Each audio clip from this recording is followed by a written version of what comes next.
평양역을 출발하는 북한 예술단을 뜨겁게 환송하는 김여정 제1부부장. 현송월 단장과도 반가운 인사를 나눕니다. 김정은 위원장의 유일한 친동생으로 설마했던 김여정의 방남이 현실화됐습니다.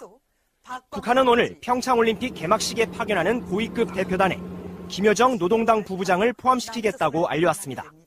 김여정 노동당 중앙위원회 제1부부장은 관련 직책 및 다른 외국 정상의 가족들이 축하 사절단으로 파견되는 사례도 함께 감안한 것으로 보입니다. 북한의 최고 지도자 가족을 의미하는 이른바 백두혈통의 일원이 우리나라에 오는 건 김여정이 처음입니다. 김여정은 김정일의 세 번째 부인 고영희의 막내딸로 올해 36살인 김정은보다 4살 아래인 것으로 알려졌습니다. 김정은의 절대적인 신임 속에 거리낌 없이 대화를 나누며 오빠를 보좌하는 모습이 여러 번 카메라에 잡히기도 했습니다. 최근에는 노동당 행사장에서 맨 앞 주석단에 앉아 부쩍 높아진 정치적 위상을 과시하기도 했습니다. 김여정 동지를 비롯한 중앙과 지방의 당 책임 일꾼들이 공연을 보았습니다. 이로써 북한은 헌법상 대외 수반인 김영남을 단장으로 김여정과 최휘 국가체육지도위원회 위원장, 리선권 조국평화통일위원회 위원장을 단원으로 하는 대표단 구성을 마무리했습니다. 검찰 관계자는 오늘 기자들을 만나 이재용 부회장의 항소심 결과에 대해 법리적으로나 상식적으로나 대단히 잘못된 판결이라고 비판했습니다. 절대 집행유예가 나올 사안이 아니라며 향후 대법원에서 바로 잡힐 것이라고도 했습니다.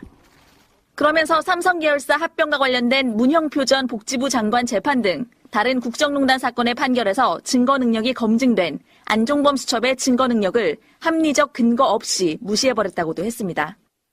특검도 오늘 또다시 입장을 내고 항소심 재판부를 비판했습니다.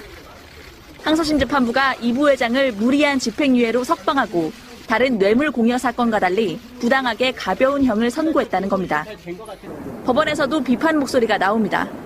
김동진 인천지법 부장판사는 자신의 소셜미디어에 이재용 판결에 대하여 동의하지 않는다는 글을 올렸습니다. 서울중앙지법의 한 판사는 항소심 재판부가 형량을 판단하면서 대기업의 사회적 책임에 대한 고려를 하지 않았다고 주장했습니다. 최순실 씨의 독일 코어스포츠로 36억 원을 보낸 게 재산 국외 도피가 아니라는 판단에 대한 지적도 나왔습니다. 서울중앙지법의 또 다른 판사는 재산이 국외로 빠져나갔다면 그 의도와 상관없이 국외 도피로 보는 판결도 많다고 했습니다.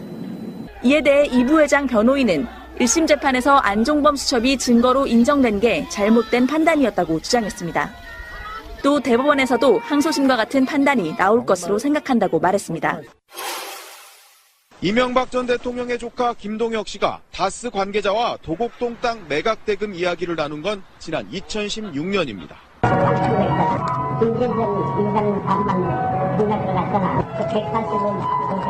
여기 도곡동 그거 말씀하시는 거예요?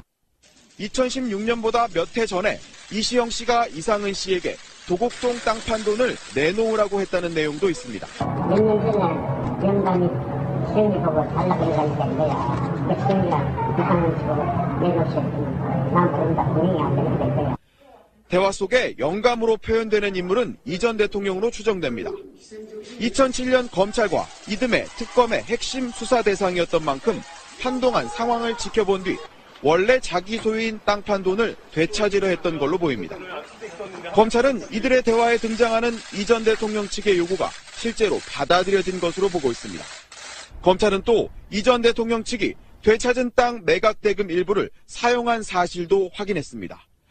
두 차례의 대규모 수사에서도 밝혀내지 못했던 가족 간의 은밀한 내부 거래가 또 한 번 법의 판단을 받게 될 경우 이들의 대화는 중요한 증거로 활용될 가능성이 높습니다. 트위터가 진짜 언론입니다. 날씨가 많이 풀렸죠? 오늘 날씨는 바람 안 불고 햇볕 아래 있었더니 봄날씨. 누가 이런 말 하더라고요. 그렇게 추웠는데 평창올림픽 시작하려고 하니까 안 추워지는 뭐 이런 느낌. 그 살짝 도움되는 거죠. 네. 네. 방송 나가는 날 그 다음 날이 바로 개막일이기 때문에 날씨가 일단 개막식에는 안 춥고 나머지는 추워도 상관없어요. 추워야 제맛이죠. 네. 근데 개막식은 워낙 사람이 이제 많고 내빈도 많이 오니까 약간 풀려주면 날씨가 풀려주면 좋죠. 평창이 추워야 한다고 생각하시는 우리 야수님. 안녕하세요, 야수입니다. 예. 평창이 따뜻해야 한다고 생각하시는 명정님. 안녕하세요. 유병조입니다. 다음에 평창은 온도가 적당히 해야 된다고 생각하는 우리 마차님. 안녕하세요. 극중주의를 추구하는 마차입니다. 아, 예. 겨울 올림픽은 추운 게 맞고요. 추워도 되고 개막식만 뚜껑이 없기 때문에 조금 더 따뜻했으면 좋겠다 이런 생각이 들고요. 이제 설 명절이 얼마 남지 않았죠. 오늘 2월 7일이니까 설 명절이 사실상 이제 뭐 한 10여일 정도 남았는데 일단 호주산 소갈비 있잖아요. 그거 매진이에요. 오늘 아침에. 오. 더 이상 이제 주문하실 수 없고요. 예, 이번에는 제가 성공했습니다. 그러네. 오늘 또 그런 분 한 분 있었어요. 소갈비 그거 주문 어디다 하면 되죠? 지금 매진됐어요. 이렇게. 그런 일이 하나 있었고. 삼바이 같은 경우는 지금 꾸준하게 잘 나가는 그런 품목이고 건실한 업체입니다. 특히 이제 어떤 분이 산양산삼 제가 봐도 명절 선물로는 최고인 것 같아요. 약간 뽀대나 보이는 측면에서. 근데 품질 검사 합격증 있냐 없냐 이렇게 댓글 다신 분 한 분 계셨던 걸로 기억하는데 있어요. 그 처음에 삼바이라는 것이 품질 합격증에 대한 이야기를 해드렸었거든요. 임업진흥원에서 나온 품질 검사 합격증이 있습니다. 한우라든지 표고버섯, 꽃감, 뭐 벌꿀, 멸치, 굴비 등등의 특별한 선물의 보고 같은 곳이니까 꼭 한번 들어가 보시기 바라고요. 팟빵 공지사항에 보면 명절 선물 먹거리에 대한 이야기가 다 있습니다. 그리고 삼바이는 2월 18일까지입니다. 며칠 남지 않았고요.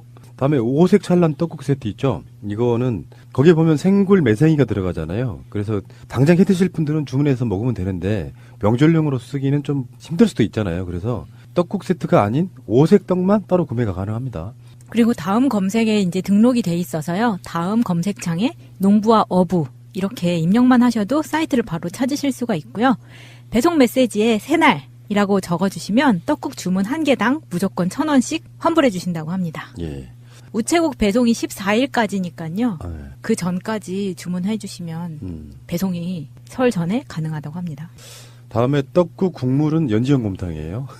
오, 완벽한 무슨 네, 선물 맞습니다. 세트 같은 느낌이네요. 한우 사골과 고기 외에 아무것도 넣지 않았다. 뭐 이런 거고요. 예, 그리고 장수사과. 장수사과도 지금 굉장히 많이 나가고 있는 걸로 알고 있는데 이분이 광고를 만들어서 보내시거든요. 희한한 광고들 많이 보내셔가지고 아, 이분 굉장히 크리에이티브가 있네 이렇게 보고 있습니다. 나의 우상 뭐 김현식 형의 어쩌고저쩌고 이런 거 보면은 정말 재밌는 분이세요. 이분이 항상 그런 얘기를 하잖아요. 아주 고급 사과는 아닌데 부끄럽지 않을 정도의 사과라고 표현하는 거는 겸양이에요. 겸손이에요. 겸손이죠. 예.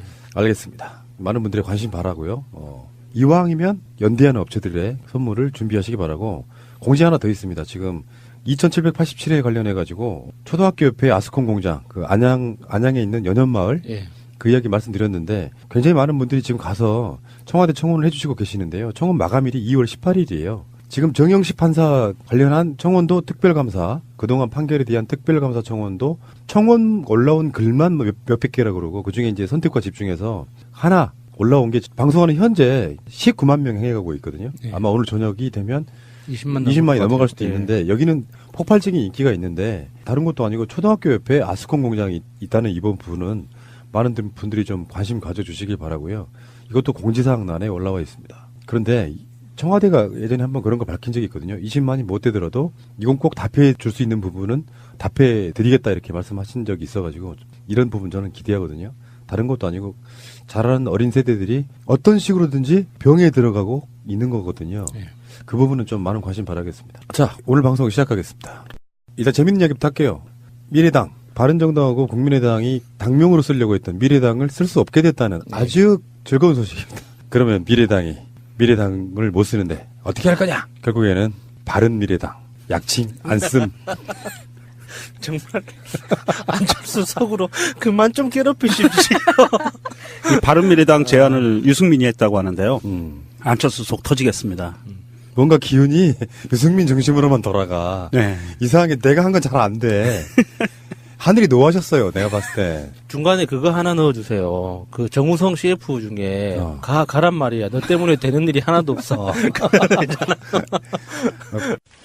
너 만나고부터 제대로 될 일이 하나도 없어. 가.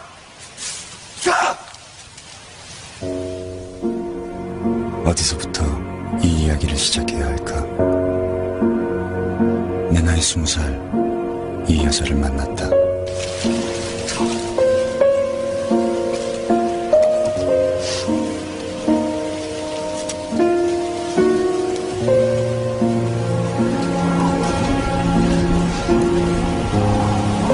너 가라고.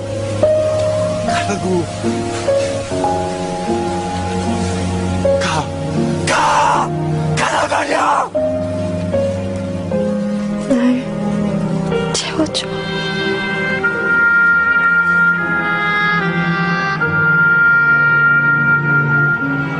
사랑은 언제나 목마르다. 이 부럽죽할 때. 이놈의 정책 뭐라고 하는지 하나도 모르겠어. 가! 어디서부터 정책 이야기를 시작해야 할까? 너 가라고. 가란 말이야. 1번 가란 말이야. 문재인 1번 가란 말이야. 알려줘. 문재인 1번 가. 정책은 언제나 목마르다. 문재인 1번 가.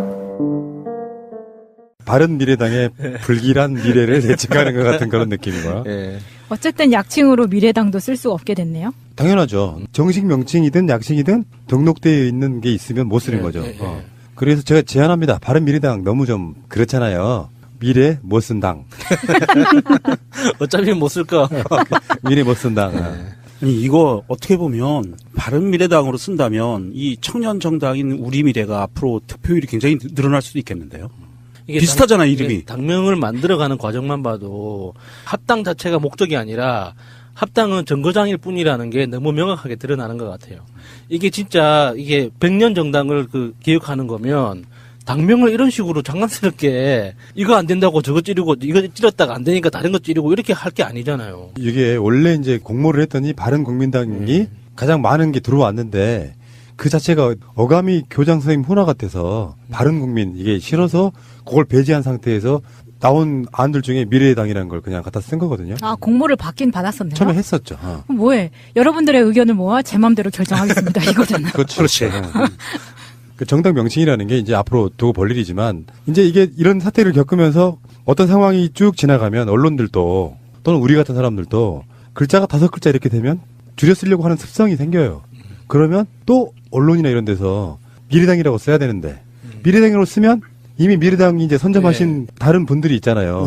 우리 미래가 있잖아. 그러니까 우리 미래라고 못 쓰고 언론이 예전에 왜 열린우리당의 약칭이 원래 우리당이었어요. 열린우리당의 약칭이 우리당이었다. 근데 그게 우리라는 명칭 때문에 세상의 모든 게 다 포함돼 버리잖아요. 다른 당 지지자도 우리당이 돼버려서 그걸 안 쓰고 언론들이 여루당이라고 했단 말이에요.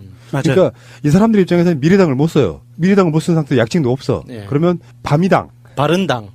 뭔가를 발라버리는 그러면 바른당이 되면 결국은 유승민의 바른정당이 되는 거예요. 이게 결국은 언론들은 줄여 쓰거나 또는 우리 같은 네티즌들이 쓸 때는 바미당이 될 수밖에 없는데 바미당 이거 어감 진짜 이상하지 않아? 그렇게 쓰겠습니까? 아니, 이상한 근데 말이 이상한데. 저는 그 바른미래당을 참 잘 만든 것 같기는 해요. 왜요? 어감이 입에 감기는 게 바른미래당은 안 감기는데 미래한국당이 딱 어울리거든요. 6개월 뒤에. 미래한국당. 미래한국당. 한국미래당. 미래한국당 괜찮다. 딱 좋죠. 6개월 뒤에 그 운명을 보는 것 같아요. 내 친구 미래 정말 유명해졌네요. 미래가 그 미가 미국의 미가 아닐까요? 쌀미자일 수도 미국이 온다. 뭐 이런 뜻으로. 자유한국당하고 만약에 바른미래당 합쳐서 그런 식으로 이제 그렇게 네이밍 하지는 않겠지만 우리가 웃자고 하는 소리인데 한미당 이렇게 부를 수도 있고 뭐 미안하다 해서 미한당 뭐 이렇게 뭐 발음 약간 다르긴 하지만 미안하다. 그 네이밍 하는 거 타이틀 다는 거 이거 굉장히 중요한데 시작부터가 이렇게 막 꼬였다는 부분에서 보면은 뭔가 좀 암울한 미래가 예측되는 정말 미래 없당 이런 느낌이에요. 당연한 거죠. 예를 들어서 미래당을 창당한 다음에 이런 당명 논쟁으로 우리가 미래당을 약칭으로 쓰겠다고 먼저 선빵을 날렸으면 가능한 어떤 여지도 있었는데 국민의당의 약칭으로 미래당을 쓰겠다고 접수를 하면 선관위 입장에서 그걸 쉽게 받아주기가 힘들잖아요. 우리미래당이라는 당이 있어요. 정당 정확한 이름은 우리미래가 맞고요. 요걸 줄여서 쓰려고 하니까 뭐 우미당, 우리미래당 이렇게 혼선이 올까봐 우리 약칭도 하나 있어야겠다. 그러니까 정당 명칭을 선관위 등록할 때는 풀네임하고 약칭을 둘 다 등록할 수 있게 돼 있는데 그간 국민의당은 그 약칭이 없었어요. 그렇다 보니까 국민의당 관계자들이 국민의당의 약칭으로 미래당을 등록하려고 하니까 안 받아주고 우리 미래에다가 준 거죠. 예를 들면 이거죠. 새정치국민의당이라고 부르지 않잖아요. 이것처럼 정식 정당의 이분들의 명칭은 우리 미래가 맞습니다. 당자를 안 붙이는 거죠. 근데 이게 이제 논란들 중에 하나는 안철수 씨가 우리 미래라고 하는 정당에 무슨 토론회에 와서 발언을 한 적이 있다고 그래서 보통 이제 이렇게 우리 미래 뭐 이런 식으로 이렇게 누군가가 부르면 미래당이라고 부르는 당이 있는 존재를 알면서도 그거를 깔아뭉개고 그걸 등록하려고 했다 뭐 이런 식의 어떤 비난이 좀 쏟아지고 있는 거죠. 비판이. 제 친한 친구 중에 미래라는 친구가 있어서 자꾸 우리 미래 하니까 기분이 좀 이상하긴 한데 이게 우리 미래라는 이 정당이 2017년 3월에 창당이 됐더라고요. 대변인 인터뷰를 보니까 지금 현재 당원이 8,000명 넘는데요. 그러면 절대 이렇게 무시할 수 있는 그 정당이 아니거든요. 이게 국민의당처럼 이렇게 정말 내가 당원인지 아닌지도 모를 사람이 더 많다고 의심되는 이런 당원들이 아닐 거 아닙니까? 전부 다 자기들이 자발적으로 직접 입당한 사람들일 텐데 그런 분들이 8,000명이 넘는다는 건 정말 대단한 일이거든요. 그런데 이런 정당이 분명히 존재함에도 불구하고 미래당이라는 이름을 생각해낸 걸 자기 스스로의 어떤 독창적인 아이디어였던 척 했던 그게 너무 괘씸한 거죠. 안철수의 그 괘씸죄가 있는 거죠. 아니 상표 등록을 하더라도 비슷한 이름을 다 검색한 다음에 하는 게 필수인데 네. 이거 너무 전형적인 약자에 대한 폭력 같은 거 아니에요? 그러니까 원래는 알박기 하려고 그랬던 거죠. 두 당이 공식적으로 전당대회를 통해서 통합된 게 아니기 때문에 그 미래당이라고 하는 당명을 선점하려고 했는데 공교롭게도 똑같은 시간에 도착한 또 다른 당이 있었던 거라고 보고요. 야, 안철수 정말 짜증나겠습니다. 누군가한테 짜증을 내고 싶을 텐데 누구한테 화풀이를 해야 될지는 모르겠지만 뭔가 되는 일이 하나도 없네요, 진짜. 우리는 이제 명칭이라는 부분 이런 부분이 있어요. 우리가 한경호라고 부르죠. 뭐 진보 쪽 신문들 대표적으로 한경호 이렇게 부르는데 경향신문, 오마이뉴스 나머지 하나가 뭐예요? 한겨레 신문. 바로 그거거든요. 한겨레 신문이라는 호칭은 없어요. 그냥 한겨레입니다. 제호를 보세요. 그러니까 이게 아까 말한 우리 미래하고 똑같은 원리라는 거예요. 당을 붙이면 당이 되는 거고 우리는 뭐 당을 안 붙이겠다. 대표적으로 전에 말한 자유민주연합, 자민련, 당 이렇게 안 하잖아요. 새정치국민회의 이렇게 안 하잖아요. 그러니까 우리 미래라고 부르는 게 맞는데 한국 사람들은 어떤 통상적으로 우리 미래 당 이렇게 부르는 건데 정확하게 정식 명칭을 들어가자면 그렇게 부른다는 것이고 약칭으로 미래당 이렇게 불리우는 건데 야심차게 협당도 하기 전에 제목을 쓸 수 없게 되는 상황이면 굉장히 스텝이 꼬이는 거죠. 처음에 미래당이라고 그 안철수 유승민 그 팻말을 들고 있을 때부터 좀 불안했던 게 거기다가 체크 표시하고 미래 업당 정말로 미래 업당이 돼버리는 뭐 이런 상황이 좀 돼서 거기 체크 표시하고 IT를 넣으면은 이따가 또 되고 재밌는 당이죠. 그래서 선관위가 민주평화당의 등록 신청도 같은 날 했다고 그래서 정리하자면 우리 미래는 약칭 미래당이 되는 것이고요. 민주평화당은 이걸 약칭을 어떻게 신고했는지 모르겠는데 지금 더불어민주당의 약칭도 아십니까? 민주당이죠 지금 현재. 두 개죠. 더민주하고. 더민주하고. 두 개요? 그러니까 그 더민주에도 당자를 붙이면 안 되는 거예요. 약칭으로만 부르면 그냥 더민주에서는 이렇게 불러야지 더민주당 이렇게 하면 안 되는 거죠. 네이밍이 진짜 중요하다는 걸 이번에 또 깨닫게 되고요. 미래스럽지 않은 분들이 구태 정치로 가면서 미래당 그러면 내가 선관이라도 뭐 이유 여하를 따라서 안 받아줄 것 같아. 새날당 어때요? 새날당. 소송감입니다.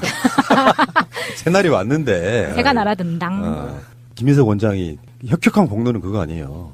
민주당 이름 갖고 있었던 부분. 그게 등록이 안 된 상태로 버려주고 있다가 왜냐하면 안철수에 의해서 버려진 거거든. 새정치민주연합 하면서. 새정치민주연합의 약칭이 뭐였게요? 퀴즈 10,000원 드리겠습니다. 새정년. 네, 새정년. 땡! 뭐냐면요. 새정치민주연합에서 약칭 등록이 새정치연합이었어요. 근데 약칭이 5글자나 돼. 그때 안철수가 했던 바보 같은 짓 중에 하나가 민주자를 빼버린 거예요. 약칭에서. 그래서 그 언론들은 그걸 새정치연합이라고 부르지 않았고 불러달라는 약칭을 빼고 새정년, 새민년 뭐 이런 식으로 계속 불렀단 말이에요. 뭐 그런 부분이라 네이밍도 굉장히 좀 현명하게 할 필요 있는데 이 네이밍에 있어서 안철수는 상당히 좀 물론 본인이 하는 건 아니겠지만 그 홍보팀이나 이런 데서 하는 것이 굉장히 좀 어리숙한 게 아니냐 이런 생각이 좀 듭니다. 동아일보의 악의적 칼럼인데 동아일보가 북한이 남북 대화와 핵 동결의 대가로 수십조 원의 현물 지원해달라는 의사를 남측에 타진해왔다. 요거를 인용을 해가지고 이건 물론 조선일보의 예전 보도이기도 한데 인용해가지고 칼럼을 써요. 완전히 오보가 아니라 사실은 가짜 뉴스지. 허위사실, 명백한 허위사실 유포의 가짜 뉴스죠. 가짜 뉴스와 나는 오보의 차이가 있다고 보거든요. 그것의 가장 명확한 지점은 뭐냐면은 가짜 뉴스는 의도가 있어요. 틀린 걸 알면서도 내는 게 가짜 뉴스고 오보는 정말로 몰랐거나 해서 실수해서 바로 정정해주는 그건 예, 좀 오버라고 예. 볼 수 있는 거죠. 악의적이죠. 이렇게 말도 안 되는 가짜 뉴스인 거를 알면서도 그걸 근거로 이런 주장을 버젓이 칼럼에 실는 거는 데스크의 어떤 특정한 의도가 없이는 불가능한 거잖아요. 근데 이런 가짜뉴스는 동아일보 자체에도 득이 될 게 없는데 김우겸 대변인이 확실하게 사실이 아니다. 메시지를 보낸 사람도 받은 사람도 없다. 내용을 보고 받았다는 관계당국은 더더군다나 있을 수 없다. 청와대뿐만 아니라 통일부, 외교부, 국정원 어디에도 그런 사람은 없었다. 라고 확실하게 밝혔어요. 그런데 아직 뭐 정정 보도나 뭐 사과 보도 이런 게 전혀 없죠. 청와대 측의 김의겸 대변인에 의한 발언의 요지는 동아일보 정정보도해라거든요. 이것에 대해서 사과하고 정정보도해라. 아니면 법적 처분을 받게 하겠다. 법적인 과정으로 들어가겠다. 그러한 일을 벌이게 당신들이 행동하지 마라. 이런 메시지를 던진 거고요. 청와대 측의 공식적인 대언론 메시지가 첫 번째 나온 겁니다. 그래서 이런 가짜 뉴스로 인해서 혹세무미 나는 언론애들에 대해서 청와대가 이제는 강력하게 대응하겠다라는 메시지를 낸 거고요. 사실 굉장히 반가운 뉴스입니다. 이 부분은.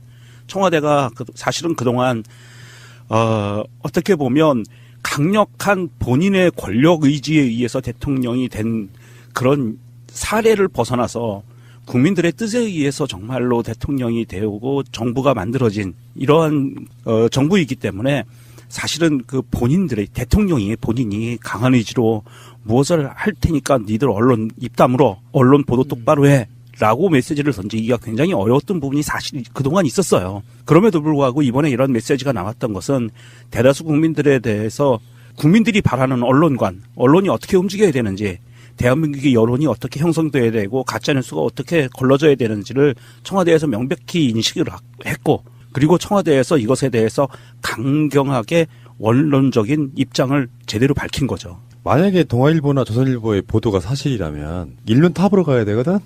칼럼으로 슬쩍 다른 신문이 보도했던 거를 베껴오면서 은근슬쩍 가짜뉴스인 거 사실 아는 거예요. 알면서도 칼럼이라는 형식으로 그때 집어넣어서 또 음침내게 하고 있는 거거든요. 편집의 방향과는 다를 수 있습니다. 이런 걸로. 네. 그렇죠. 칼럼은 그렇게 나가죠. 본지의 방향과는 다르다. 이렇게 다를 수 있다라고 나가고. 다른 측면으로 의심이 되는 건 조중동 같은 그 언론이라는 이름의 쓰레기들이 낚시질 같은 거를 하는 게 아닌가 싶은 의심도 들어요.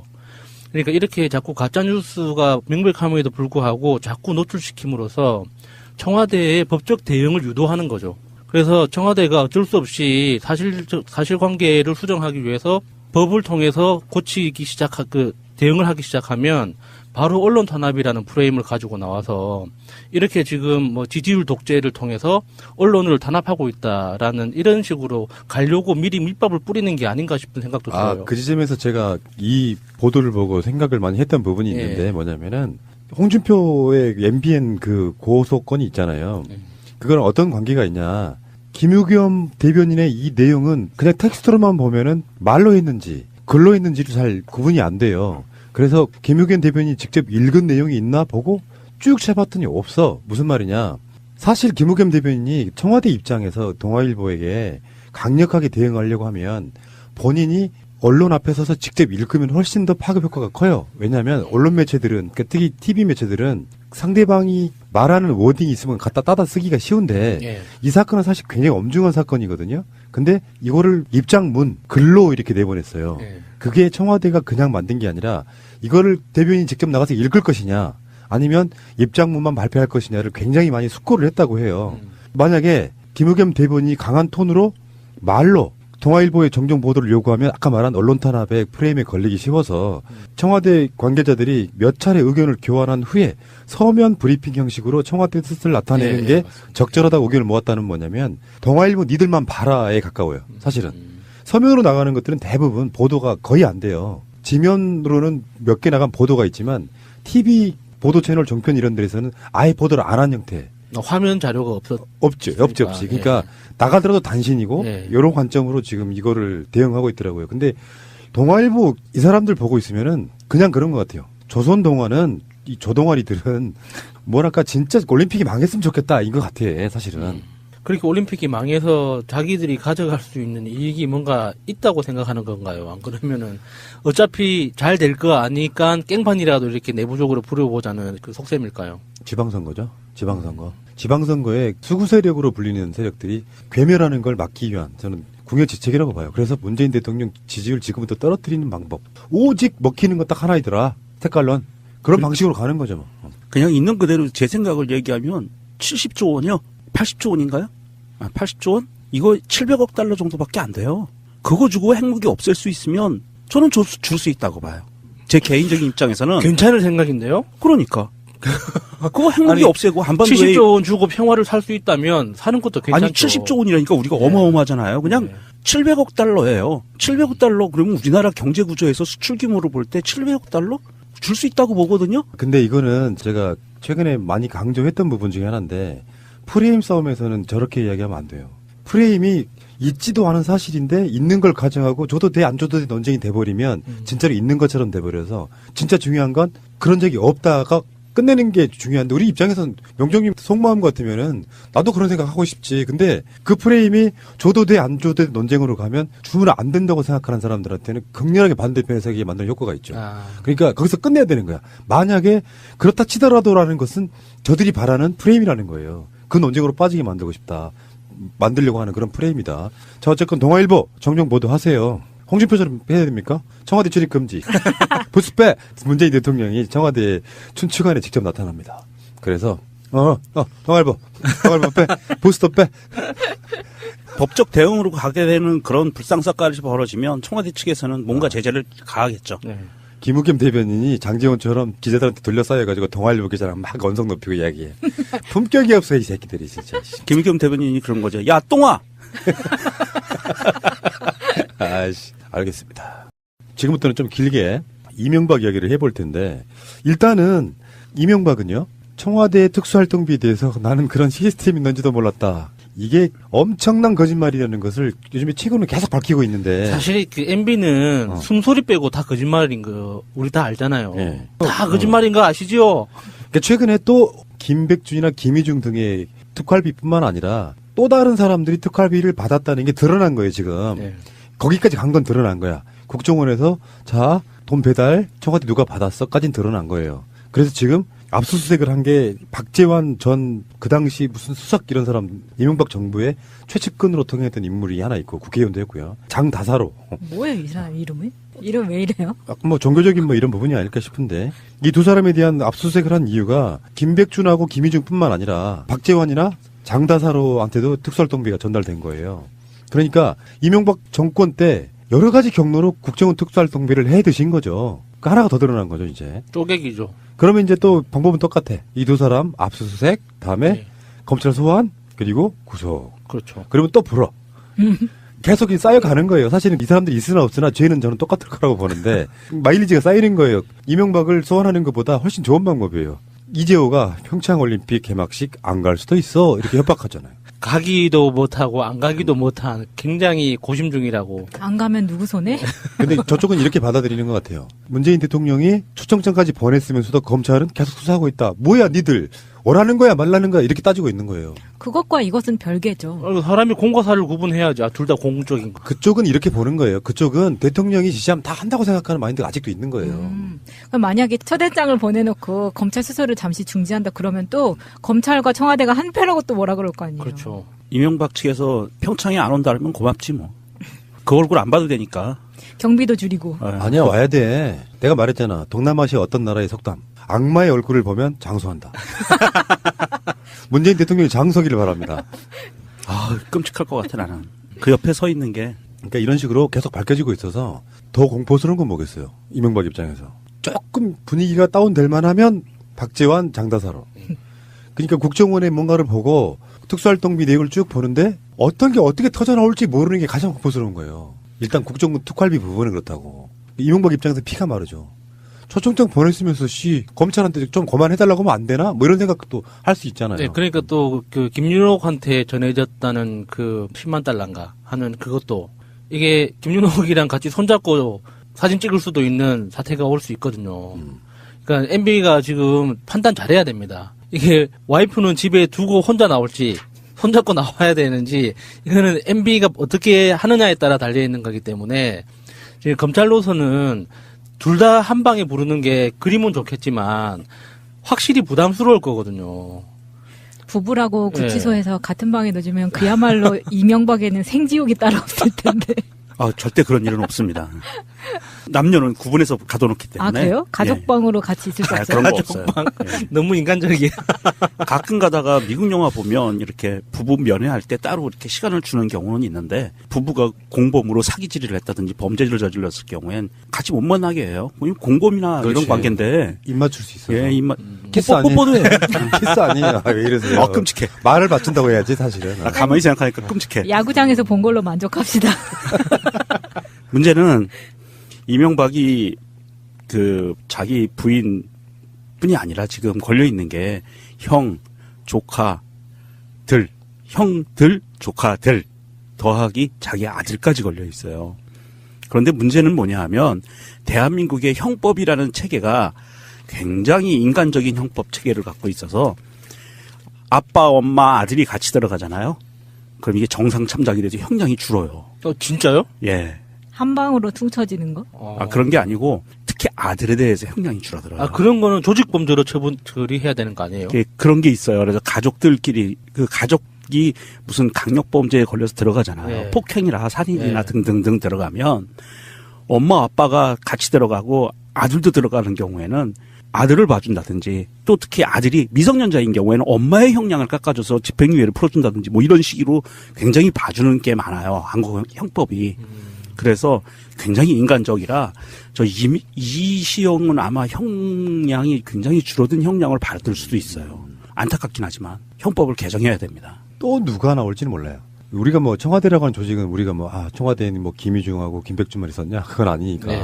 굉장히 많은 거에 얽혀 있어서 당시 수석이나 비서관들이 받은 돈들이 계속 나오고 있으면 정말 불안할 거라고 생각이 들고요. 여러분 이거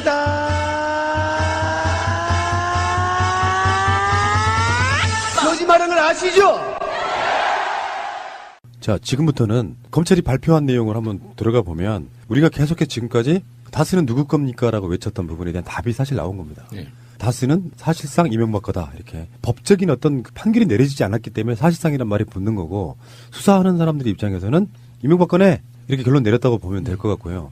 우리가 그때 당시 대선 때 BBK도 내 것이 아니고 도곡동 땅도 내 것이 아니고 이랬었던 부분이 뒤집힌 상황이라고 보시면 될 것 같고 당연하죠. 이명박이라고 하는 사람이 이따가 이제 그런 얘기 나오죠. 왜 그게 문제냐 이런 얘기가 나올 텐데 도곡동 땅의 진짜 주인은 이명박이다 이렇게 잠정 결론을 내렸다고 그러고요. 도곡동 땅이 1985년에 15억에 매입돼요. 15억 전체 15억에. 근데 10년 뒤에 1995년 10년 뒤죠. 포스코 개발에 263억 원에 매각됐습니다. 헐. 엄청나 10년 만에 지금 사실상 거의 한 20배 가까이 된 거죠. 20배 가까이. 그것도 영법 빌딩 지하에서 부르는 대로 사주라라는 명령을 받고 가서 산 거죠. 그렇지. 그러니까 어떤 권력적 관계가 있기 때문에. 다음에 그 매각 대금을 이상은과 김재정이 각각 130만 원씩 죄송합니다. 우리가 너무 스케일이 작아. 130억 원씩 나눠 가진 거예요. 예. 일단은. 그래서 나중에 여기서 이제 대부기공이 나오는 거죠. 다스의 전신인 대부기공이 설립된 게 1987년이에요.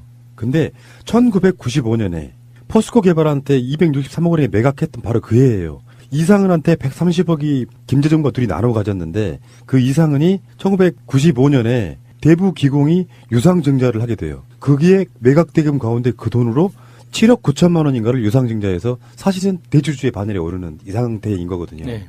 1995년에 그러니까 도곡동 땅을 포스코 개발에 매각할 당시에 그 당시에 계약서 표지에 그렇게 포스코 개발 직원들이 메모를 해뒀다고 했잖아요. 안원구 전 지방국세청장이 실소유주 이명박이라고 메모가 돼 있는 계약서를 안원구 청장이 보고 그것 때문에 감옥까지 가게 된 거잖아요. 안원구 청장이. 근데 그렇게 명확한 증거가 있었음에도 불구하고 그게 지금 거의 15년, 20년 걸린 거죠. 이거를 실소유주가 이명박이라는 걸 확실하게 이렇게 이야기할 수 있게 되기까지. 이전에 그 특검에서도 제3자의 것으로 추정된다라고 결론을 냈잖아요. 그게 감히 MB라고 말은 못하고 다 아는데 이상은 김재정 씨의 소유는 아닌 것 같다. 제3자의 소유인 것 같다라는 결론을 냈었죠.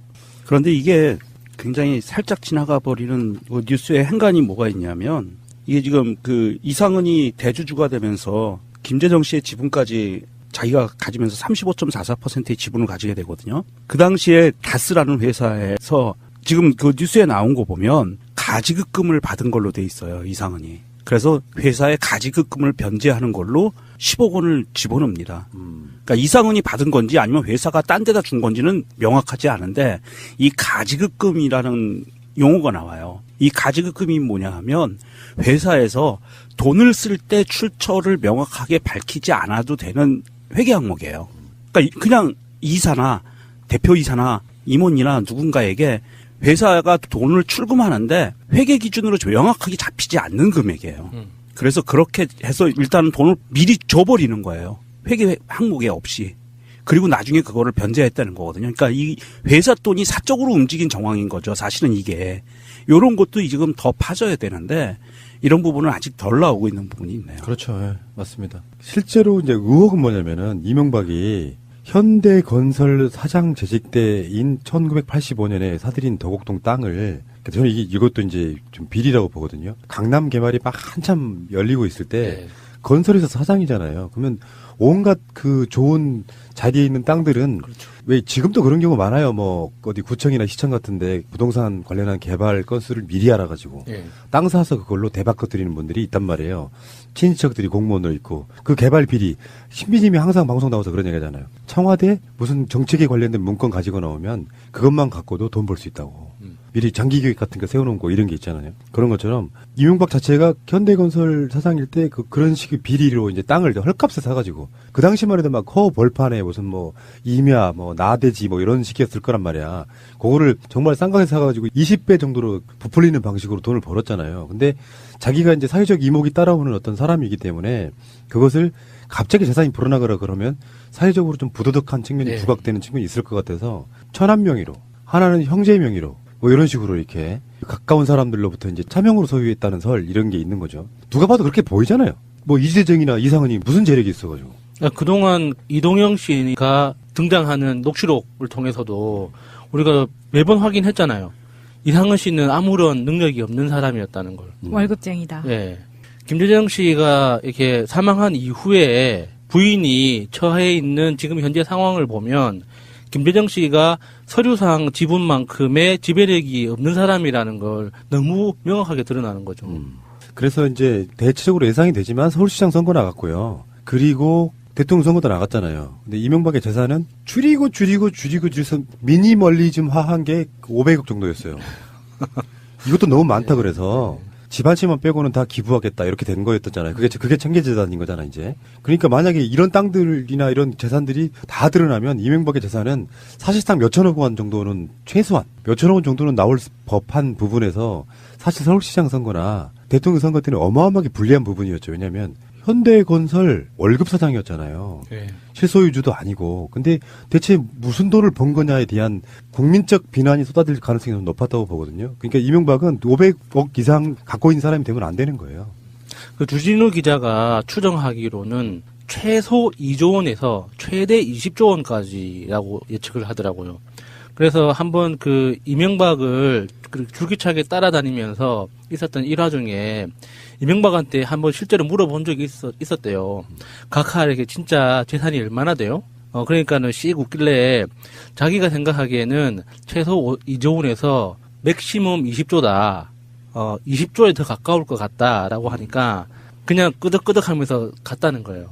그러니까 아까도 말씀드린 것처럼 이재정이나 이상은이 그럼 그 돈 어디서 났어? 그거를 이제 예전에 정호영 특검 때도 조사를 한 건데 실제로 그 사람들이 말만 그 증거를 가져오진 못하고 예를 들면 이상은 같은 경우에 저 옛날에 목장했는데요. 목장에서 번 돈이에요. 근데 증거가 없어. 그래서 증거로 채택이 되지 않았는데 정호영 특검 같은 사람들이 수사의 의지가 있었다 그러면 진짜로 목장을 했는지 거기서 얼마를 벌었는지 여기에 대한 증명을 해야 되거든요. 근데 결론을 내려놓고 수사를 짜맞추다 보니까 이 돈은 이상은이 목장에서 번 돈이라고 확인시켜져 버리는 거거든요. 수사에 또는 판결에 있어가지고 미리 결론을 내려놓고 했을 때 나타나는 대표적인 현상이 이런 거죠. 야, 그 목장을 얼마나 거대하게 운영했길래 현금으로 몇 억씩이나 되는 지분을 그렇게 살 수 있을 정도인지 궁금하네요. 어떤 목장을 운영하면 그렇게 돈을 벌 수 있을까요? 목장에서 나온 돈이다라고 하는 것도 사실은 입증되지 않은 거죠. 본인의 말만 그랬다는 거고요. 자금이 거기서 움직였다는 어떤 증빙 자료가 하나도 없어요. 그러니까 그것도 거짓말일 확률이 굉장히 높고요. 거의 뭐 99.99%는 거짓말일 거라고 보고, 사실 이명박의 재산을 보면 정말 단순하게 그동안 국가를 수익 모델로 삼아서 정말 나쁜 짓을 하나도 안 했다고 가정했을 때 다스가 갖고 있는 자산 가치만 해도 몇 조 원이 그냥 쉽게 넘어갈 거예요.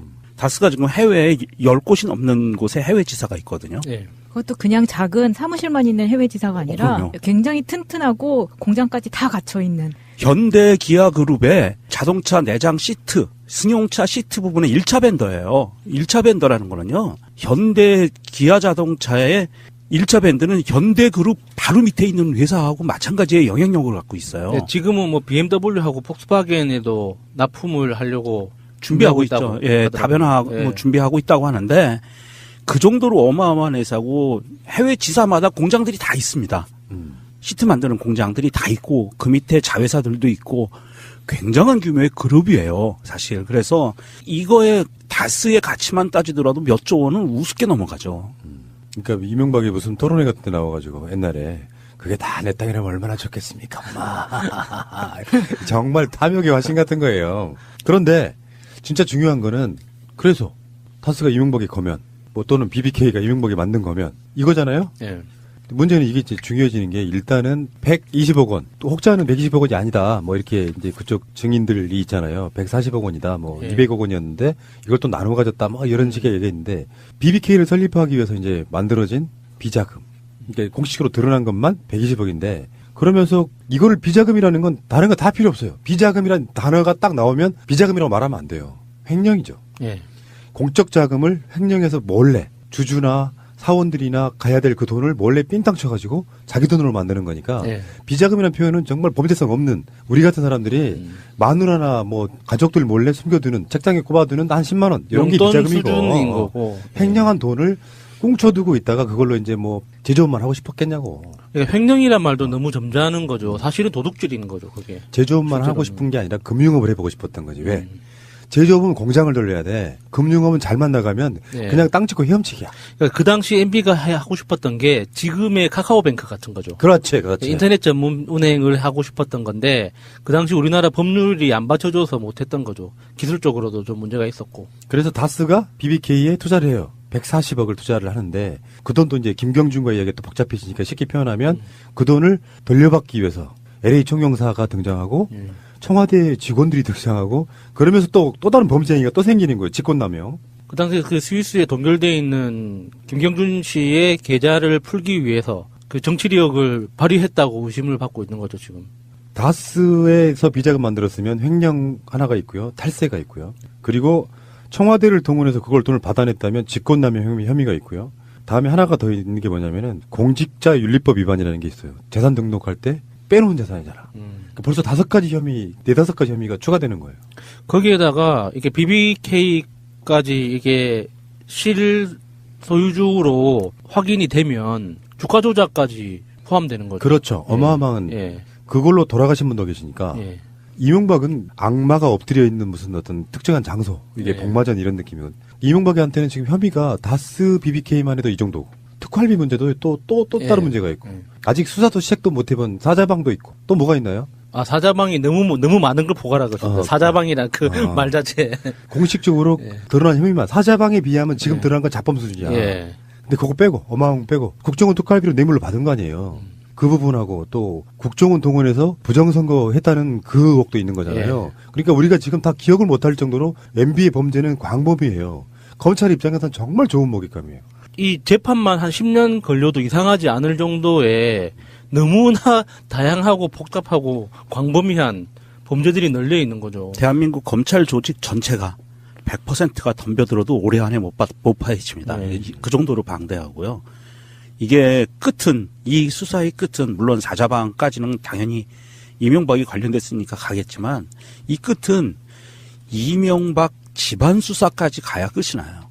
그러니까 이명박의 집안 전체에 이상은이나 이렇게 이명박의 형제들, 그 다음에 그 친인척들의 비리 혐의들이 다 밝혀지는 게 이명박 수사의 끝입니다. 사실 그게 다 이명박 정권 시절에 굉장히 많은 사기 사건들이 많이 벌어졌거든요. 가족 관계에 의해서. 그 사건들이 다 밝혀져야 돼요. 의문의 죽음도 있었잖아요. 그 뭐 의문의 죽음도 의문사들 굉장히 많았죠. 그 인터넷에서 지금 뭐 짤이 하나 돌아다니더라고요. 이명박 그 재임 기간 중에 자살당한 인물 리스트 해가지고 거의 30명 가까이 되는 것 같던데. 그러니까 악마라니까. 예. 내가 말씀드렸잖아. 악마를 직접 보면 오래 산다. 와, 그러면 김윤옥 씨는 한 500년 사는 거예요? 김윤옥이 악마인데? 왜 이래? 왜들 이러세요? 매일 같이 얼굴 보는 사이 아니라니까. 아, 그래? 이명박에 대해서는 이제 평창 올림픽 개막식에 가냐 안 가냐는 부수적인 문제고, 나이 80 다 돼가지고 그가 정말로 국가적으로 불행을 자초하지 않으려면 끝까지 버텨서 국론을 분열하고 이런 방식으로 갈 게 아니라 사실은 이렇다라고 고백해야 될 부분이 있어요. 예. 근데 고백은 대충 하면 안 되고 안 하니만 못해요. 박근혜 그런 식이었잖아. 국정농단 났을 때 거짓말로 고백을 하니 그거 아니야라고 또 해서 완전히 무너져 버리잖아요. 실제로 범죄성을 떠나가지고 국민들의 입장에서는 이명박이 아예 모든 걸 고백하고 검찰 수사를 제대로 받으러 가는 게 맞아요. 뭐 형량이 얼마나 나올지는 모르겠지만 우리나라의 어른들이라고 하는 그 인간들, 대표적으로 김종필 같은 사람, 전두환 같은 새끼, 이명박 같은 새끼들을 보면서 사람이 죄를 지을 수 있잖아요. 대한민국 사람들의 공통점 중에 그거 있잖아요. 누군가가 그 잘못을 뉘우치고 빌면 아우 씨발 또 잘못했다는데 어떡해. 그래서 과거의 잘못을 저질렀더라도 진실이라도 정확하게 지금 와서 사과하고 예전에 이런 게 사실은 이랬다 라고 해서 우리가 정확한 역사를 쓸 수 있도록 어른으로서 가기 전에 좀 뭔가 후손들한테 남겨줄 수 있는 게 그런 것밖에 없는 거 아닙니까? 돈 몇 푼 남겨준다고 해서 뭐 그 후손들이 얼마나 잘 먹고 잘 살겠어요. 이게 우리나라 전체가 제대로 된 길로 나아가려면 과거가 어떻게 된 일이었는지 정확하게 알아야 될 거 아니에요. 근데 그 쓰레기 같은 인간들은 아직까지도 지그들이 잘했다고, 그게 자기들이 예전에 조작했던 것들이 진실이었다고 끝까지 버티고 있단 말이죠. 너무 이거 어제 진짜 다 찢어 죽이고 진짜 어떻게 해야 돼요, 진짜 그런 것들. 그런데 정말 화가 나는 거 하나 더 말씀드릴까요? 그 통계에 의한 건데 대한민국 사법부는요 100억 이상의 횡령이나 자금 그 경제사범들은요 100% 집행유예로 나옵니다. 집행유예 비율이 100억 이상이 넘어가면 100%예요. 왜요? 대한민국 사법부가 그래요. 거기도 하여튼 그렇죠. 이재용을 또 해준 거 보면 또 그게 왜 그 쉴드 논리 있잖아. 쉴드 논리. 우리나라 경제를 위해서 경제인 기여한 바를 뭐 어쩌고 저쩌고 하면서 이재용이 기여한 게 뭐 있어? 솔직히 그 얘기는 이따가 다시 하겠습니다만. 그러니까 이게 이거예요. 제가 아까 그 이야기를 방금 꺼낸 이유가 박근혜가 저러고도 나는 억울해라고 이야기하니까 뭐 모르는 국민들은 우리 박근혜 대통령은 억울해라고 저지랄 하고 있잖아. 그건 대통령이 할 짓이 아니라는 거지. 내가 대통령이었어요. 푸른 나무가 대통령이었다. 생각만 해도 기분 좋네.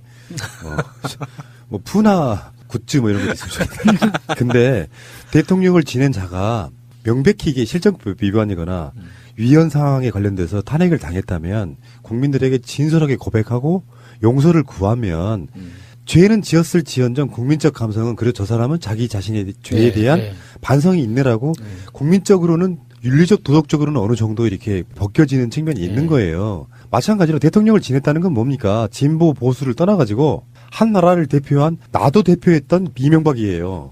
야수와 명종과 마차를 대표했던 이명박이라고. 근데 그런 자가 끝까지 나는 억울해. 저건 내 땅이 아니야를 몰고 가면 설사 그러다가 재판 받다가 또는 감옥살이 하다가 뒤져버리면 국민들 나머지 입장에서는 이명박이 그 말을 믿는 소수의 사람들은 이명박을 누군가가 정치 보복했다고 생각하는 거죠. 그렇게 되면 이 악순환이 계속되는 거예요. 그러니까 이명박은 자기 자식들을 위해서라도 그렇게 진짜 생각 제대로 해야 돼요. 이명박 당사자는 이렇게 살다가 그냥 그 적당히 대져버리면 끝이지. 앞으로 살아가야 될 그 아들과 그 손자들은 그 이명박의 자손이라는 이유만으로 그 대한민국 그 청소년들이 신상털이 안 할 것 같아요? 그 사람들이 무슨 일을 하든 어떤 직업을 가지든 어떤 사업을 하든지 간에 그 주변 사람들이 신상털이 안 할 것 같아요? 대한민국에서 못 살아요. 그 사람들이 그런 거 겁내하는 사람들은 아닙니다. 아니, 그래서 국적도 바꾸고 막 그렇게 된 부분이 있어서 이명박이 정권이 끝나고 점차적으로 다스 이시영 이런 친구들 또는 뭐 이상득이 아들, 이상은이 아들 이런 사람들이 해외로 나가서 아예 한국에 안 들어오려고 했던 게 흔적들이 보이잖아요. 그러니까 딸내미 중에는 이미 국적 바꾼 사람이 있더라고요. 싱가포르야. 네. 그런 면에서 이재용도 마찬가지거든요. 제가 농담처럼 하는 말이 진담이에요. 이재용 씨 연락 주세요. 왜 그러냐면 왜 일부 기업인들 중에도 좀 그렇게 젊은 층한테 이렇게 각광받는 사람들 있죠. 재벌들이긴 한데 마인드가 열려가지고 소통 잘하고. 그래서 이재용 정도 되면 마인드 열려가지고 우리 삼성 이건희 때처럼 안 할 거야. 난 스마트하게 할래. 포기할 건 포기하고. 이런 식으로 만약에 삼성 끌어간다고 생각해봐요. 에이, 영웅 되는 거지. 바랄 걸 바라셔야지. 아버지 뻘 이사들한테 막말한다는 걸로 알려졌는데 그런 사람이 왜 개돼지를 만나주겠어요. 그거 있잖아 왜. 정말 잘못하셨어요? 근데 저기 창문 열려있네요. 뭐, 이 말로 하셔야겠어요? 뭐, 이런 거 하라고 하니까. 네. 잘 모르지, 안 봐서 모르지. 아, 이재용 한번 만나고 싶다, 진짜. 10원도 안 받아. 내가 밥 살게. 된장찌개? 예. 이분한테 내가 어떤 인간에 대한 사유를 좀 가르쳐 주고 싶어요. 그게 삼성을 위해서도 도움됩니다. 그 아버지 문제도 정확히 고백을 하고, 얘기가 좀 샜는데, 구조는 똑같아. 이명박이나 이건희나 이시영이나 이재용이나 똑같은 거예요. 사실 알고 보면 구조가 똑같아. 좀 역 같은 경우고, 어쨌든 이야기가 좀 했지만, 그 가정스러움이 있잖아요. 여러분 이게 다 거짓말인 걸 아시죠? 지금 보면 10년 지났지만 지금 보면 지가 한 말이 다 거짓말이었잖아요. 네. 불과 며칠 전에 나는 그런 시스템도 모른다. 근데 자기 측근들이 다 불어버리잖아. 지금 어제까지도 측근들이 국정원 특활비를 받았어. 근데 이명박 이제 잡아넣어서 이제 구속시키면 또 나오겠지. 패턴이 똑같아. 네, 네. 청와대에서 돈을 가져갔어. 국정원 누가 A가 청와대 B한테 줬어. 여기까지 나와. 그리고 구속시켜 놓으면 대통령이 시켰어요.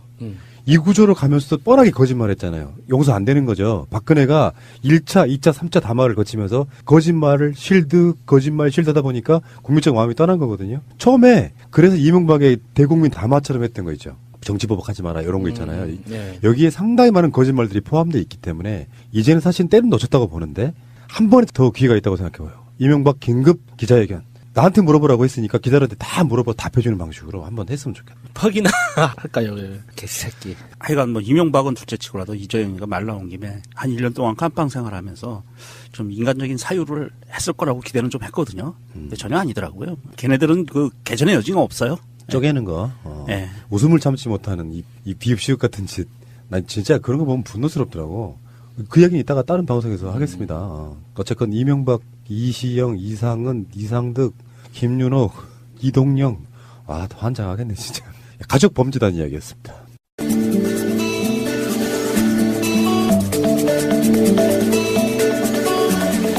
예, 나 껌 좀 씹어봤어. 3번째 시간이 왔습니다.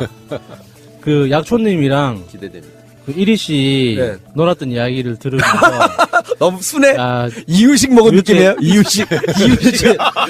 이 사람들은 뭐 하고 살았지? 이런 사람들이 나중에 화산 폭발이 되는 거예요. 늙어서. 아니 늙어서 노는데 맞들이면 몸 상한다니까요. 아니 늙어서 지금 화산 폭발 되려고 지금 축적해 놓고 있는 거예요 지금. 제가 고등학교, 중고등학교 때도 여러 가지 일화들이 많지만 네. 시간이 짧은 관계로 딱 짧은 거 하나만 네. 고등학교 때. 고등학교 1학년, 2학년, 2년 동안 반장을 했었거든요. 그런데 1학년 초부터 이제 친구들이랑 이제 술 맛을 들여가지고 거의 매일 저녁 술을 먹었어요. 아, 어쩌니 그러니까 내 거랑 술할만 하네. 술을 마시고 집에 가면 뭐 하겠습니까? 잘 거 아니에요. 네. 근데 아무리 잠을 자도 술은 그 숙취가 해소되려면 일정한 수면 시간이 필요합니다. 그렇기 때문에 학교에 오면 뭘 하겠어요? 항상 잤거든요. 학교에서 자지. 네. 그래서 1학년 때는 그래도 좀 1학년이라는 긴장감 때문에 제가 직접 일어나서 차렷 격리를 시켰거든요. 근데 2학년 때는 제가 자고 있으면 애들이 안 깨웠어요. 대신에 이제 부반장이 일어나서 인사를 시켰단 말이죠. 아니 반장이 이렇게 술을 먹고 그렇게 할 수가 있단 말이에요. 아, 그렇게 됐었어요. 그래서 제가 이야기하고 싶었던 일화는 거의 2학년이 다 끝나갈 때쯤이었어요. 겨울 방학하기 며칠 전이었는데 우리 학교에 영어 선생님 중에 굉장히 점잖은 할아버지 선생님이 계셨어요. 그 학생들한테 반말 안 하시고 이렇게 욕도 안 하시고 그 때리지도 않고 항상 점잖게 이렇게 하시던 선생님이 하여튼 뭔가 이렇게 반에서 이제 제가 시작한 장난으로 이제 반 수업 분위기가 막 엉망이 된 거예요. 그래서 제가 이제 시작한 장난 때문에 그렇게 된 거였거든요. 그러니까 선생님이 너무 화가 나서 반장 나와 이렇게 된 거예요. 그래서 제가 쓱 일어나서 나갔거든요. 그러니까 그 선생님이 네가 왜 나와 이러는 거예요. 어떻게? 제가 반장입니다. 인사는 제가 시켰잖아. 쟤는 부반장인데요. 그때 선생님이 열받아가지고 제 뺨을 때렸어요. 너무 열받아가지고. 왜냐면은 그 선생님한테는 저는 항상 자는 애. 항상 이게 모든 수업 시간 대부분의 시간을 잤거든요. 아, 제가 반장이었어? 네, 어떤 선생님은 내가 자는 것 때문에 그 담임 선생님한테 고발을 해가지고 담임 선생님을 통해서 저를 막 들볶기도 하고 안 그러면 직접 그 교무실을 끌고 가서 막 때리기도 하고 했는데 그 선생님은 자면 자는가 보다 하고 내버려 두는 사람이었단 말이에요. 근데 그 선생님이 그 1년 가까이 자던 애가 갑자기 반장이라고 벌떡 일어나니까 야, 거의 뭐 브루스 윌리스가 귀신이래 이거랑 똑같은 거 아니야? 야스가 반장이래. 아이씨, 충격을 너무 받으신 거지. 그래서 제가 고등학교 다니면서 정말 여러 명의 선생님한테 맞았지만 가장 억울하지 않았던 가장 맞을만 했다. 인정하는 맞아도 싼 경우 예. 케이스로. 그래서 제가 이게 껌 좀 씹었다라는 주제를 가지고 어느 포인트를 잡아야 될까? 어느 시기를 딱 해야지 가장 풍부한 이야기가 나올까 막 고민하다가 지금으로 치면은 클럽이라고 하죠. 나이트 다녔던 이야기. 고등학교 다녔어요? 아니요. 제가 고등학교 다닐 때는 락카페라는 게 한참 이렇게. 아, 락카페. 예, 락카페 뭐 유행하고 뭐 노래방이 이제 막 이렇게 보급되기 시작해서 노래방에. 일일 카페, 락카페 이런 거. 그 유행할 때. 청소년들이 출입이 안 되는 시절이었거든요. 그럼에도 불구하고 안 가겠어요? 그냥 미친 듯이 갔었죠. 근데 그런 거는 중고등학교 때 이야기이기 때문에 좀 불법적 요소가 너무 많습니다. 그래서 오늘 주제랑 딱 맞는데 껌 좀 씹었다라. 그래서 학교가 폐교될 수준이에요. 이거 다 밝히면? 제가 다녔던 중학교는 폐교됐습니다. 그럼 편하게 얘기해. 진짜 제가 다녔던 중학교는 그 정말 너무 문제가 많아가지고 폐교됐어요. 없어졌는데 군 전역한 이후에 이제 성인으로서 합법적으로 놀았던 그 나이트 클럽 이야기. 아, 이게 재밌겠다. 원래 첫 나이트 클럽 이런 거 재밌거든요. 네.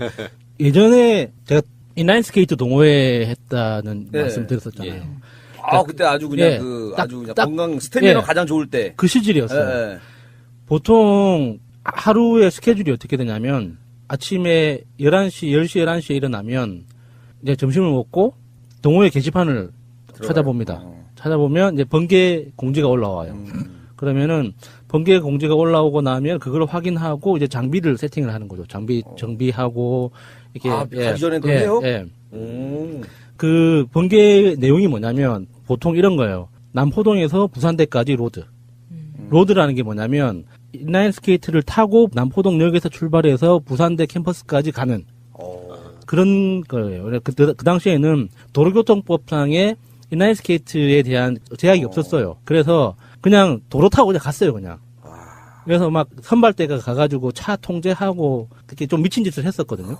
그러면 좌회전 같은 거 할 때, 좌회전 같은 거 필요할 때 정말 지금 생각하면 진짜 욕을 들어 마땅한데 인라인 스케이트를 탄 성인 수십 명에서 30명이 좌회전 그 하는 제일 앞에 자리를 딱 잡고 기다리고 있는 거 신호를 차 앞에서. 그래서 좌회전 신호가 딱 들어오잖아요. 그러면은 그 사람들이 때로 막 미친 듯이 막 질주를 하는 거예요. 위험하다. 예. 들으면 굉장히 위험한 것 같죠. 네. 그럼 그 다음 차는 거 기다리다가 신호 바뀔까지 못 가는 거 아니에요? 그렇죠. 그러면 운전자들은 겁나서, 그러니까 사람 칠까봐 겁나서 함부로 못 들어오거든요, 거기에. 그래서 우리는 안전해요. 그래서 그 당시에는 지금 생각하면 진짜 개망나니처럼 놀았는데, 그 당시에는 너무 재밌었죠. 그러니까 우리가 다 동호회 회원들끼리 모여가지고 이 앞에서 막 차 오지 말라고 막 수신호 하면은 못 오거든요. 자기들도 없잖아요. 겁나니까. 마치 그 미국으로 치면 그 할리 데이비스 오토바이 타고 다니면서 알죠 건달들 반건달들 맨날 총 하나 갖고 다니면서 이렇게 단체로 부릉부릉부릉 다니는 것처럼 인라인 스케이트로 그렇게 살았네. 예. 예. 그렇게 하고 예를 들어서 이제 뭐 남포동에서 부산대까지 가면 뭘 먹어도 맛있거든요. 진짜 뭐 돌이 아닌 이상은 뭐 아무거나 먹어도 다 맛있어요. 거기에다가 뭐 삼겹살에 소주를 먹거나 맥주에 치킨을 먹거나 이러면 얼마나 맛있겠습니까, 진짜. 수십 킬로를 인라인 스케이트를 타고 움직였으니 체력도 이제 보충해야 되고 하니까 그렇게 이제 1차 먹고 2차 먹고 3차 어디 딱 가겠어요. 나이트클럽 딱 가는 거예요. 근데 나이트클럽 어떻게 가냐? 그 당시 타고 또 그렇죠. 잘 좀 받아서 네. 또 그 부산에 굉장히 유명한 나이트클럽이 몇 군데 있는데 남포동에 있고 서면에 있고 부산대에 있고 그리고 저 경성대 앞에 있거든요.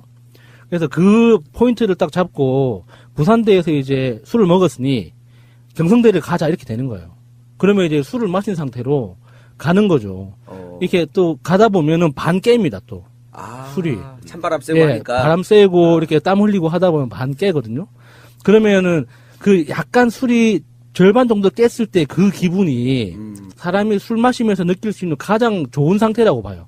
그러니까 완전히 취한 것도 아니고 이제 술을 막 마시기 시작한 것도 아니고 그게 어느 정도 이제 육체적인 컨디션이 가장 좋은 상태에서 알딸딸할 때 그때 이제 나이트 딱 입장 딱 하잖아요. 그냥 끝나는 거예요. 그냥. 멘트가 잘 나와요. 네. 멘트 우리는 그러니까 뭐 허벅지로 승부했어요, 그냥.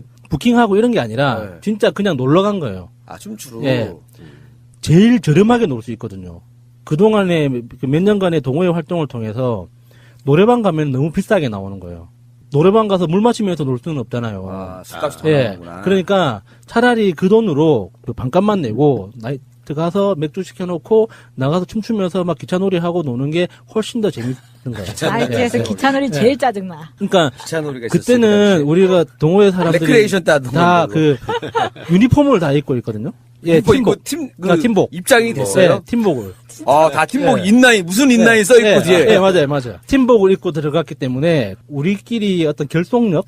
아니, 우리끼리밖에 놀 수밖에 없는 여건인 것 같은데요. 뭐 부킹하고 예, 그런 게 안 될 것 같은 지금 상황인데. 생각하면 굉장히 부끄러운 짓인데 그 당시만 해도 그게 진짜 너무 재밌었어요, 진짜. 그래서 어느 정도였냐면 그게 이제 나이트 가서 놀기 시작한 게 2001년도 이쯤이었는데 진짜 최고조에 이르렀던 게 이제 그 월드컵 시즌이 다가오고 그 시기, 그렇죠. 예, 그때 이제 모든 나이트 클럽에서 이제 빨간색 중심으로 이렇게 다 디자인하고 조명도 빨간색으로 바뀌고 하면서 한 명이 이제 무대를 장악하기 시작했어요. 우리 동호회 회원 중에 한 명이 너무 하이 돼가지고 기분 업돼서. 예, 업돼가지고 무대를 장악하기 시작하니까 한 명이 무대에 올라가니까 혼자 내버려두면 안 된다. 하고 또 한 명이 따라 올라가고 해가지고 그 우리 팀이 굉장히 유명해진 거예요.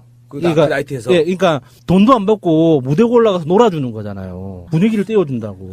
아니 거기 나이트 장사 안 될 것 같은데. 아니, 그때는 딴 나이트에서 자꾸 애네들 보내는 거 아니야? 우리 망하게 하려고? 자꾸 손님 줄어 애네들만 오면. 요즘은 클럽에 들어가려면은 조건이 필요하잖아요. 그러니까 나이도 있어야 되고 이렇게 옷도 좀 봐야 되고 하는데 예전에는 뭐 신으면 안 되더라고. 예전에는 뭐 그냥 들어가면 무조건 오케이죠. 그런 게 있어요. 그래서 그런 모르겠어요. 이게 웨이터들끼리 우리 때문에 고민을 했는지 모르겠지만 우리는 인라인이라는 교통수단이 있었기 때문에 부산 시내에 있는 모든 클럽을 다 다녔어요. 이동수단은 확실하니까. 예. 왜냐면 어디선가 술을 먹고 술을 깰 겸 다른 동네로 이동하는데 인라인을 타고 가니까 지금 생각해보면 굉장히 위험한 건데, 그죠? 예. 인라인이 위험하죠. 밤에 본인들은 모르겠지만 운전하시는 분들 봤을 때 잘 안 보이거든. 갑자기 휙휙 지나가니까. 그거는 또 우리가 또 그 동호회 차원에서 안전 규정이 있었죠. 이게 장비를 반드시 챙겨야 되는 야광봉이나 이렇게 그 복장 규정 같은 게 우리 동호회 차원으로는 있었어요. 그래서 절대 남들한테 피해 주지 않으려고 했지만 지금 생각해 보면은 아무 소용이 없었네요. 그 좌회전했을 때 짜증 많이 났을 것 같아. 그래서 제가 그 당시에 이제 나이트 클럽을 다니기 시작하면서 그게 너무 맞들여가지고 정말 인상적으로 이렇게 남아있는 기억 중에 하나가 그 다음 날이 섹시 댄스 대회 보고 나오는 겁니까? 다음 날이 자극적인 거? 예비군 훈련을 가야 되는 날이었어요. 다음 날. 예비군 훈련을 가야 되는 날인데 이미 내 몸은 번개에 와버렸고 이미 술은 마셔버렸고 나이트를 가자고 하는데 갈까 말까 고민하다가 계속 먹다가 그 당시에도 저는 야수였거든요. 별명이? 예, 이름이 야수였어요. 그래서 이 머리가 거의 이 마차님처럼 머리가 어깨까지 긴 상태에서 노란색으로 염색했던 상태였거든요. 꼴 보기 싫어. 얘기만 들어도 꼴 보기 싫어. 꼴 보기 싫어. 네. 얘기만 들어도 꼴 보기 그러니까 싫어. 그 상태에서 이제 술이 막 들어가면은 에이 몰라 그냥 가는 거야 하면서 가게 되잖아요. 그래서 그날도 나이트 클럽을 갔다가 너무 이렇게 삐를 받아가지고 열심히 춤을 추고 놀다가 허리를 삐끗한 거예요. 아침에 일어나니까 일어나질 못하겠는 거야. 허리가 아파가지고. 그래가지고 그 머리를 하고서는 예. 꼴 보기 싫어. 생각만 그 머리를 하고서 허리 하고 있는 거 생각만 꼴 보기 싫어.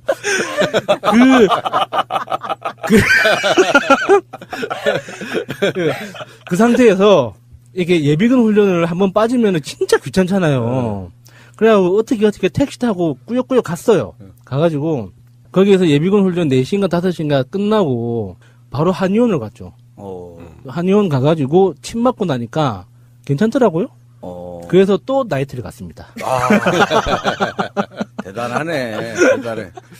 그냥 뭐 한 번 꽂으면 바로 낫네요. 그냥 침 한번 놨더니 바로 나네. 젊을 때니까 그때 한참. 그런 것처럼 어떤 날은 너무 심하게 놀고 자고 일어났더니 목이 안 돌아가서 또 한의원을 가고 저녁에 바로 또 나이트를 가고 이런 일상적인 생활들. 얘기 듣고 나니까 그 한의원이 어디에 좀 알려주세요. 되게 용한, 생각해보면 되게 용한 것 같아. 그러네. 거기가 머리 못 쓰는 사람을 한 번 놨더니 바로 나이트를 갈 정도면은. 명이네. 야, 이거 대단한 건데. 그러니까 이게 놀았다는 그 개념이, 그러니까 저는 지금 정말 단순하게 이제 접근을 한 건데, 저는 지금은 이제 모든 게 귀찮아요.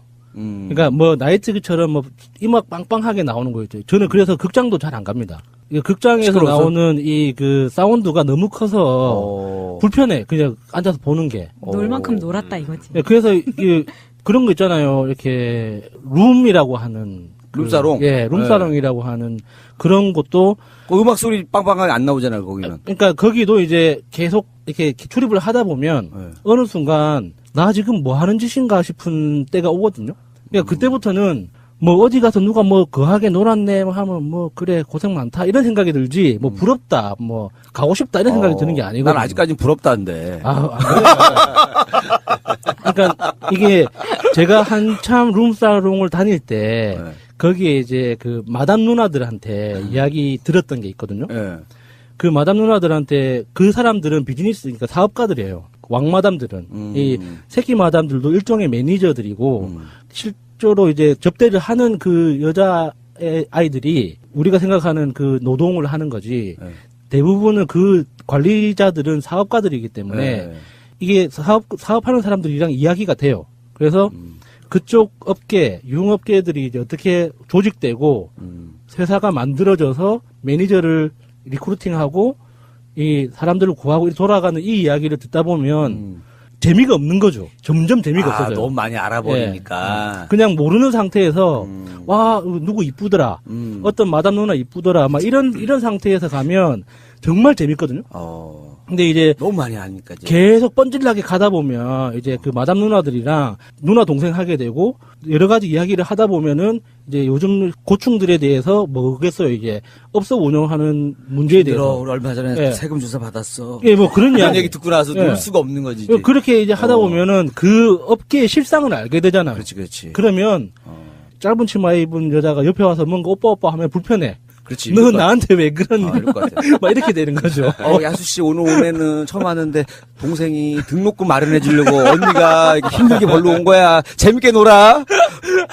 재밌게 놀 수가 없잖아. 너무 많이 알고 있으니까. 그러니까 그렇게 되더라고요. 그러니까 이게 노는 것도 늦게 알게 되면 진짜 위험하거든요. 나도 그래서 그런 게 부러운 게 나는 그때 뭐 대학교 졸업할 때까지 그렇게 놀아본 적이 없으니까 나중에 뭔가 막 엉뚱한 데서 튀는 것 같아요. 분출할 시기가 올 거지. 화산처럼 부글부글 끓고 있어. 나도 지금 부글부글 끓고 있어. 때만 기다리고 있어요 지금. 그 갑자기 늙어서 그러면 진짜 몸상해요. 뼈사가. 근데 그래서 저기 멸치 자주 먹어가면서 할 겁니다. 그러니까 제가 예전에 그 나이트를 다니면서 그 여러 가지 봤던 인간 군상들을 보고 또 제가 온몸을 던져가면서 진짜 이러다 죽을 수도 있겠다라는 생각을 한 적도 있었거든요. 너무 놀아서? 예, 그러니까 이러다 죽어도 이상하지 않겠다라는 생각이 들 정도였어요. 침 맞고도 일어날 수가 없겠다. 언젠가 침 맞았는데도 갑자기 천으로 덮어줄까봐 좀 겁이 나셨구나. 그러니까 이게 사람이 흥이 너무 이렇게 오다 보면 마약이 그런 건지는 모르겠어요. 근데 자기가 이렇게 너무 재미있다 그런 느낌이 계속 지속되면 육체적으로 분명히 문제가 생기거든요. 그래서 많이 아프고 많이 다치고 했었어요. 그럼에도 너 업돼가지고. 예. 그럼에도 불구하고 그 재밌다는 걸 알기 때문에 계속 하는 거죠. 그러니까 나이트 가는 것뿐만 아니라 아까 제가 말씀드렸던 로드라고 하는 거 있잖아요. 어딘가에서 목적지를 정하고 인라인스케이트를 가는 그걸 하고 이제 부산에서 울산까지 간 적도 있어요. 저 인라인 가지고 통일전망대에서 부산까지 내려오는 프로젝트도 있었거든요. 그런 식으로 하다 보면 이게 내리막길이라는 게 생기잖아요. 네. 오르막길을 진짜 너무 힘들지만 내리막길 내려가면 지금 생각하면 너무 아찔한 순간이 많아요. 그 당시에는 막 재밌다고 막 희희낙낙 했었는데 지금 생각하면 와 내가 지금 살아있는 게 이건 정말 하늘이 허락한 거구나. 기적이구나. 예. 실제로 다친 사람도 있죠. 많죠. 많죠. 그러니까 이게 헬멧이 깨져가지고 병원에 실려가는 친구들도 많죠. 그래서 막 내리막길에서 굴러가지고 온몸이 다 찢어져가지고 막 철가상에 피투성이 된 경우도 그래서 있고. 병원에 보내고 나서는 다시 또 자기 나이트 와가지고 그렇죠. 예! 그 친구 목까지 우리가 신나게 놀아보자. 야 오늘도 아무도 안 죽었어. 좋아. 비록 병원 4주 진단 나왔지만 아무도 죽지는 않았어. 신나게 놀아보자. 그러니까 제일 심하게 다친 친구가 양팔과 양 두 다리가 다 부러진 친구가 있었어요. 석 달 동안 우리가 당번 정해가지고 병원 출퇴근하면서 밥 먹여주고 씻겨주고 했던 친구가 있었거든요. 서로 진짜 친하긴 했겠네요. 예. 그거는 부산에서 한 거잖아요. 네, 부산에서. 요즘 심심해서 어떻게 해요, 그러면? 딱 심심한지 모르겠어요. 이게 다 여러분들 덕분이죠. 자, 새날 덕분입니다. 새날에서 딴 생각을 못하게 오래 잡아두고 있습니다, 여러분. 다행인 줄 아세요. 제가 몸이라도 좀 건사해야지 꾸준히 방송할 수 있을 거 아니에요. 근데 요즘 굉장히 조심해서 살고 있습니다.